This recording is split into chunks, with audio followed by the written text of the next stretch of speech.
Muitas vezes, ao encontrarmos alguns irmãos da igreja, ouvimos o seguinte comentário: Olha, eu ouvi o sermão do pastor Fulano, mas foi uma maravilha. Que maravilha o sermão daquele pastor. Ou nos encaminham vídeos com sermões importantes, sermões bonitos, sermões inspiradores.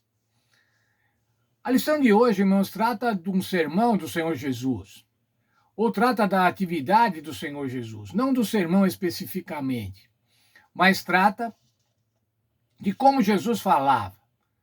Imagine, irmãos, o que seria ouvir um sermão do Senhor Jesus. Um sermão feito por ele, falado por ele. Isso é o que acontece aqui, que está relatado no capítulo 1 de Marcos, dos versos 1 até o verso 20, dos versos 21 até o verso 28. Vamos lá. Depois entraram em Cafarnaum e logo no sábado foi ensinar na sinagoga. Veja o que aconteceu com aqueles que estavam na sinagoga ao se deparar agora com o ensino de Jesus. Maravilhavam-se da sua doutrina, porque os ensinava como quem tem autoridade e não como os escribas. O ensinamento de Jesus na sinagoga, com autoridade. Você já deve ter visto pastores que falam com autoridade, outros que falam sem muita autoridade ou falam de uma maneira mais branda, mas alguns com autoridade. E o Senhor Jesus falava com autoridade, não como os escribas. Os escribas falavam também na sinagoga, mas eles falavam sem autoridade. Por quê? Qual era a autoridade? O que dava autoridade à pregação de Jesus? O que dava autoridade à pregação de Jesus era a verdade, era a coerência. O Senhor Jesus pregava de maneira coerente com as suas atitudes, diferentemente dos escribas e dos fariseus, que pregavam de uma maneira e agiam de outra. Mas o que aconteceu, irmãos, com essa pregação poderosa? Não tardou que aparecesse na sinagoga um homem possesso de espírito imundo e que logo bradou: Que temos nós contigo, Jesus Nazareno? Vieste para perder-nos? Bem sei que és o Santo de Deus. Primeiramente, irmãos, veja, o Senhor Jesus sempre teve durante a sua vida a oposição dos espíritos imundos, a oposição de Satanás. E agora, nesse sábado pela manhã, quando ele estava pregando, esse espírito apareceu, mas não só apareceu, ele reconheceu a divindade de Cristo. Veja, irmãos, aqueles que estavam na sinagoga não viam a divindade de Cristo, mas esse espírito maligno via e disse assim: Tu és o Santo de Deus. O Senhor Jesus a vida do Senhor Jesus esteve imersa no grande conflito entre o bem e o mal.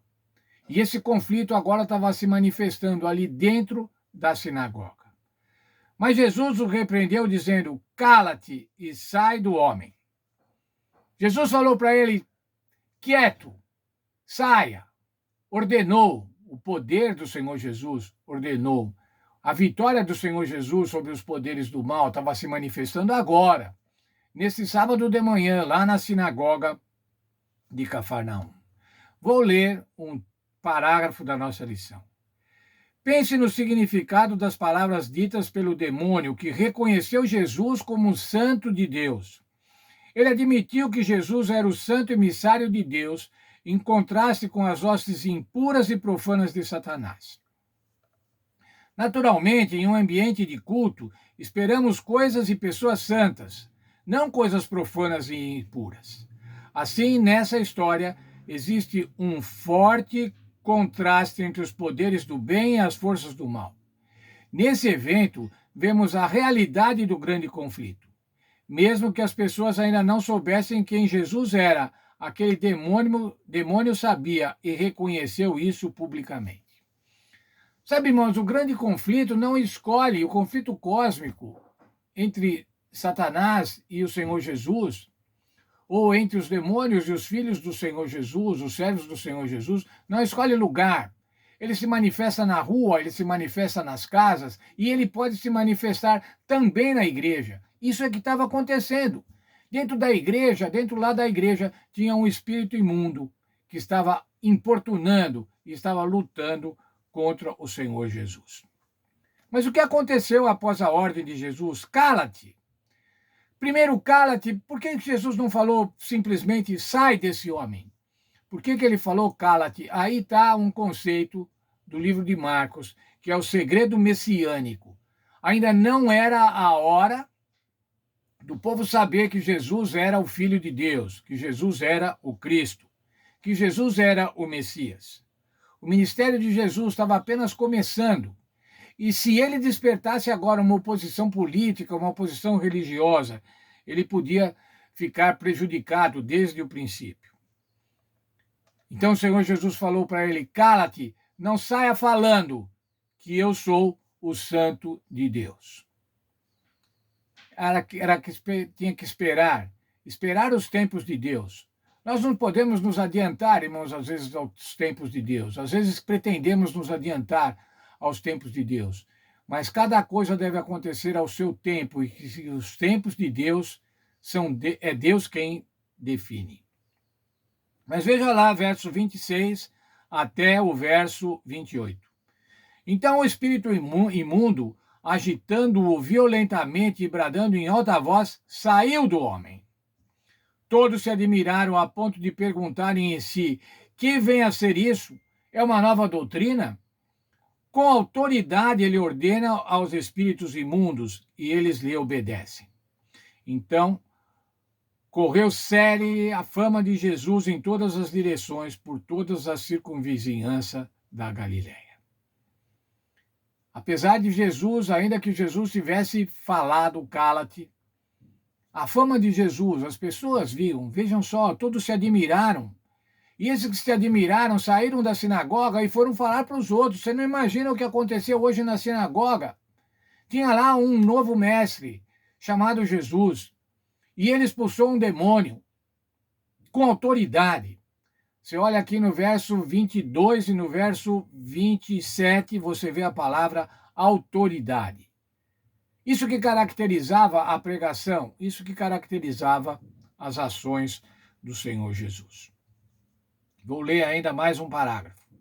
O pedido de silêncio faz sentido por causa das conotações políticas que as expectativas messiânicas tinham em sua época.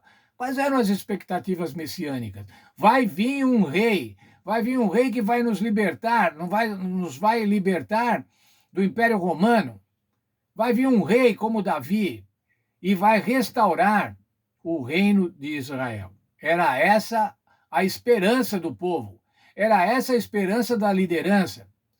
E se logo identificassem Jesus como um Messias, o rei Messias, isso poderia causar sérios problemas. Era arriscado ser o Messias. No entanto, junto aos apelos de silêncio, encontramos revelações inconfundíveis de quem Jesus é. Com o tempo, ficou claro que a identidade de Jesus não podia ser escondida e a verdade de quem ele era se tornaria o centro do Evangelho. As pessoas precisam não apenas saber quem é Jesus, mas também tomar uma decisão sobre como responderão à sua vinda ao mundo e ao significado dessa vinda para eles, para cada uma delas, para cada uma das pessoas. O que é que significa o Senhor Jesus para mim? O que significa o Senhor Jesus para cada um de nós, para vocês? O que significa a primeira vinda do Senhor Jesus?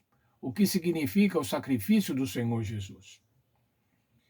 Marcos 1:27 nos ajuda a compreender melhor a questão que envolve a autoridade de Jesus.